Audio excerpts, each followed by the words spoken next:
My name is Hassan Ashraf. I'm an anthropologist from Bangladesh. In 2009, I came to Heidelberg to start my PhD work, and I'm working on female garment factory workers to see stress among themselves. And there are more than 5,000 garment factories in operation in Bangladesh, and nearly 4 million workers are working, of whom 80% are female. These factories are operated very strictly. For example, Bangladesh government factory owners are reluctant to let the workers form any trade unions. And these factories are basically allowed to export, and export only, which is why these factories are working as the economic enclave of Western apparel brands.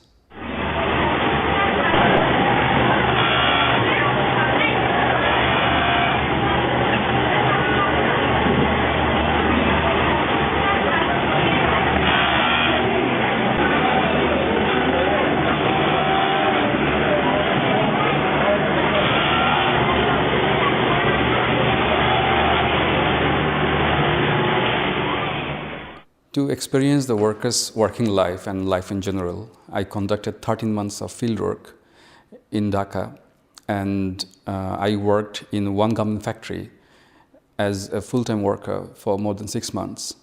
And in my experience, it was really hard to work in a factory, in a regimented production system, working for 10 to 14 hours in a day, 6 days a week. It was really hard. And it is not only hard like for long working hours. The very labor management was pretty much restrictive, and I also saw sexual harassment, physical beating, and restricted mobility of the workers. Like factory gates are guarded for 24 hours, and workers are not allowed to go out on their wish, and workers are controlled in their assembly lines. And even if you look at the windows, all windows are grilled with metal nets. So this is one kind of factory building or architecture. And another important thing is that these many factories are established and are in operation in residential buildings. And these buildings are not built to operate factories. So there are lots of events of factory fire, and there is no fire exit. So these are the kind of like infrastructure situation. But when I actually started my fieldwork, I approached so many people, and they didn't let me in. But somehow, I managed to get permission to start working in the factory.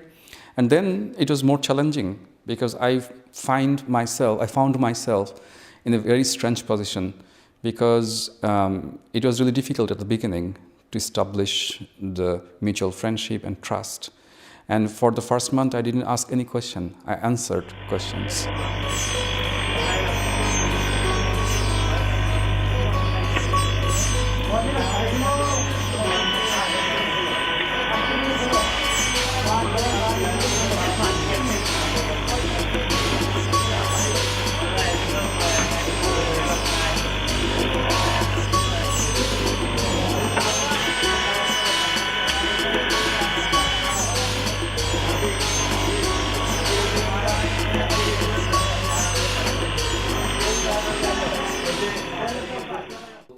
Factory owners, political leaders, economists, and many from the middle class, they hail the garment workers, that they are so good, they are the golden girls of the country, because this garment sector is contributing as the main export earnings for the country.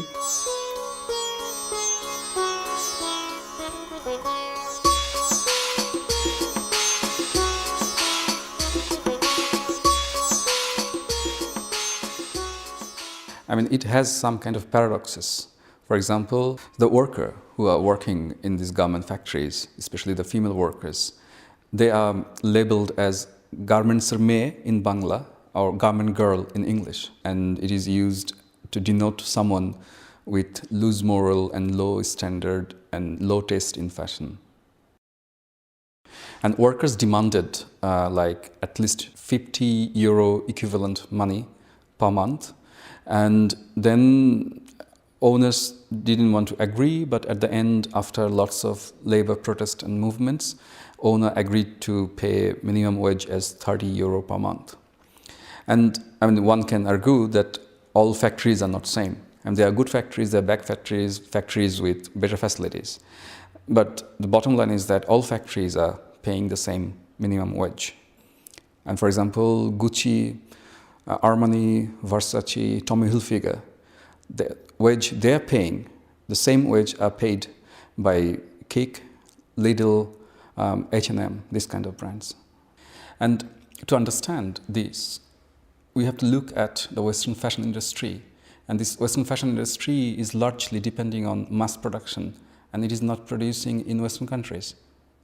And this trend has started since 1970s because of the price hike of production price, and then Western brands, they transferred their production sites in so-called third world countries. And the working conditions in there are pretty much tied with the types of work order, time, delivery deadline, these kind of things. So the workers' life in there are directly linked with the Western fashion industry here. So workers' life is inseparable from the consumption end.